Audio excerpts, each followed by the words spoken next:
آپ اس پر غداری کے مقدمے درج کر رہے ہیں، تو پھر پورے پاکستان کے جو محب وطن لوگ ہیں جو یہ بات کر رہے ہیں ان پر غداری کا مقدمہ درج کر دیں، ان کو جیلوں میں ڈال دیں جو آپ کو جگانے کی کوشش کر رہے ہیں۔ او بھائی، آدھی رات کو گھر میں آگ لگ جائے نا، جو آدمی آپ کو جگائے آپ اس کا شکریہ ادا کرتے ہیں کہ آپ نے وقت پہ جگا دیا، ورنہ نقصان ہو جاتا۔ آپ اس کو تھپڑ رسید نہیں کرتے۔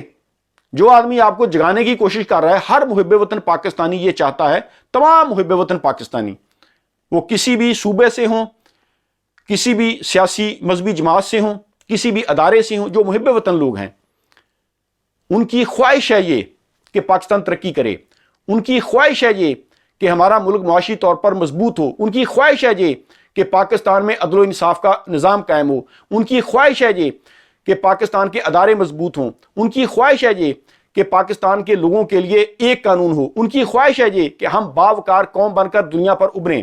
لیکن بدقسمتی سے ہمارا دشمن یہ نہیں چاہتا۔ خدشہ یہ ہے کہ دشمن ہمارے حصے بکھرے کرنا چاہتا ہے، خدشہ یہ ہے کہ دشمن ہمیں معاشی طور پر تباہ کرنا چاہتا ہے، خدشہ یہ ہے کہ دشمن ہم سے ہماری ٹیکنالوجی چھیننا چاہتا ہے۔ اب جو لوگ اس کا اظہار کرتے ہیں آپ اس کو ہی غدار کہہ رہے ہیں۔ یہ بات تو ہر پاکستانی کو معلوم ہے کہ دشمن یہ چاہتا ہے۔ انڈیا آپ سے کیا چاہتا ہے؟ اسرائیل آپ سے کیا چاہتا ہے؟ امریکہ کیا چاہتا ہے؟ کیا آپ بچے ہیں؟ آپ کو نہیں پتا؟ ہمارے اداروں میں بیٹھے ہوئے تمام لوگوں کو یہ پتا ہے کہ دشمن ہم سے کیا چاہتا ہے۔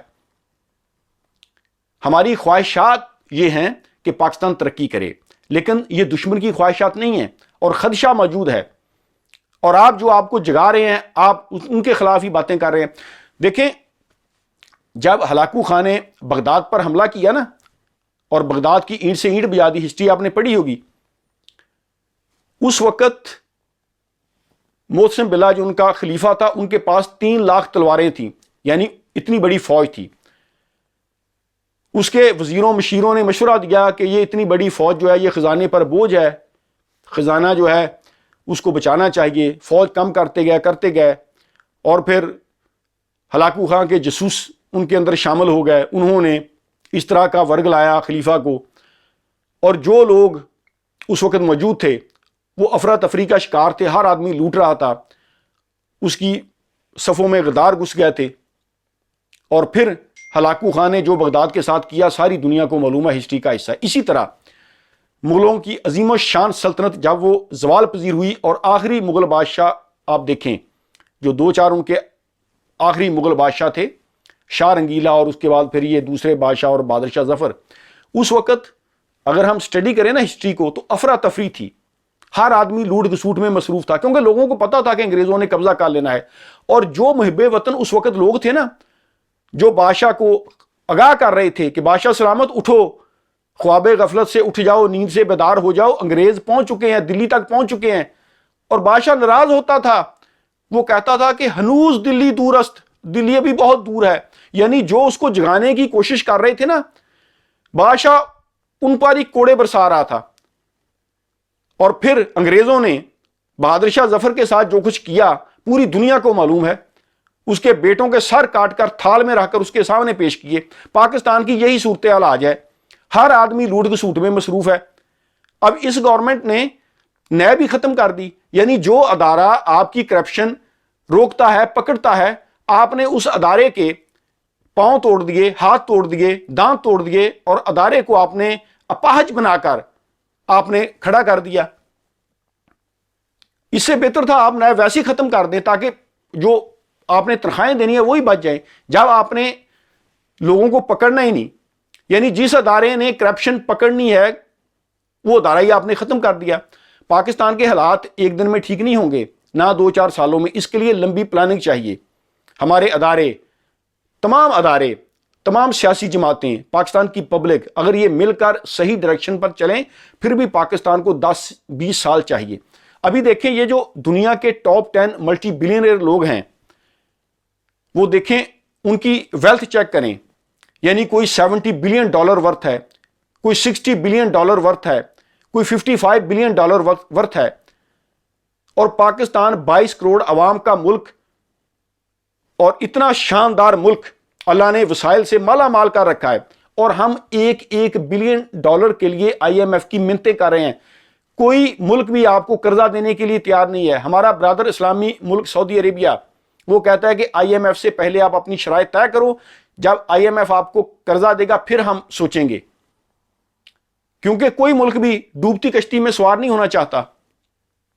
یہ تو حالات ہیں پاکستان کے. $1 بلین کے لیے تو پاکستان کو ان حالات میں کس نے پہنچایا؟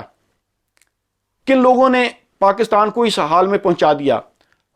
یہ کرپٹ لوگوں نے اپنی جائیدادیں بنا لی اور پاکستان کو قرضوں کی دلدل میں ڈبو دیا. ابھی یہ جو گورنمنٹ آئی ہے اس کو کرپشن روکنی پڑے گی. شروع کریں, پی ٹی آئی سے شروع کریں. عمران خان, عثمان بزدار, فرح گوگی, جو بھی پی ٹی آئی کے, علیم, جہانگیر ترین جو مسلم لیگ کے ساتھ مل چکے ہیں, پکڑیں کرپٹ لوگوں کو سزا دیں. کسی کے ساتھ کوئی رعایت نہ کریں. وہ کسی بھی سیاسی جماعت سے آدمی تعلق رکھتا ہو, کسی بھی جگہ سے ہو, جو کرپشن کر رہا ہے اس کو پکڑیں, سزا دیں, پیسہ وصول کریں, قومی خزانے میں ڈالیں. کرپشن جب تک آپ ختم نہیں کریں گے پاکستان معاشی طور پر مضبوط نہیں ہوگا. یہ میری بات آپ لکھ کے رکھ لیں.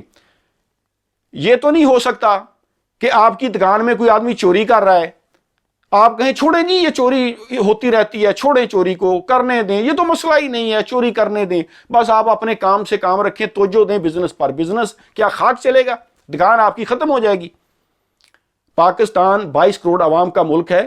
جب تک آپ کرپشن, منی لانڈرنگ ختم نہیں کریں گے اس وقت تک ہمارا ملک آگے نہیں جا سکتا. اور جو آدمی آپ کو جگانے کی کوشش کر رہے ہیں, دشمن جو ہے وہ اپنے عزائم جو ہے وہ نہیں بدلے گا. دشمن یہ چاہتا ہے کہ پاکستان کو توڑیں, پاکستان کے اداروں کو کمزور کر دیں, اور پھر پاکستان جب بالکل قرضوں کی دلدل میں دنس جائے پھر ہم کہیں کہ آؤ بیٹھو بات کرو, دو اپنی ٹیکنالوجی اور ہم آپ کو اتنے $1 بلین دیتے ہیں. پاکستان یہ کوئی بھی محب وطن پاکستانی یہ نہیں چاہے گا. ہمارے ادارے ہوپ فلی وہ نہیں چاہیں گے, ہماری افواج بھی نہیں چاہیں گی. لیکن یہ خدشہ تو موجود ہے نا. جو آدمی آپ سے خدشے کا اظہار کر رہا ہے کہ اس طرح ہو سکتا ہے, اور حالات اسی طرف جا رہے ہیں. مہنگائی دیکھیں آج پاکستان میں, اکانومی ہماری تباہ ہو چکی ہے, ریزرو ہمارے ختم ہو چکے ہیں تقریباً. اگر آج چائنا اور سعودی عربیہ اپنا پیسہ نکالے, پاکستان کے پاس صرف $3 بلین ریزرو بچتے ہیں, اور پاکستان 22 کروڑ عوام کا ملک ہے. معاشی طور پر ہم دلدل میں دنس رہے ہیں. بچنے کا طریقہ یہی ہے, کوئی راکٹ سائنس نہیں ہے. کرپشن پر فل سٹاپ لگائیں, خرچے کم کریں, حکومت کے یہ جو اللے تھللے ہیں ان کو ختم کریں, اور جو کرپٹ لوگ ہیں, اور میں اس بات پر بڑا سیریس ہوں, دیکھیں کوئی پی ٹی آئی کا ہو, مسلم لیگ کا ہو, کسی بھی جماعت کا ہو, نیور مائنڈ, جو آدمی کرپٹ ہے اس کو سزا دیں تو پھر انشاءاللہ پاکستان اپنے پاؤں پر کھڑا ہوگا. ورنہ حالات خراب ہیں, اور محب وطن لوگوں کو آپ غدار ڈکلیئر نہ کریں, اپنی پرفارمنس پر توجہ دیں. جس کام کے لیے آپ آئے ہیں, مہنگائی ختم کریں, غریبوں کو ریلیف دیں. Thank you very much. اللہ حافظ.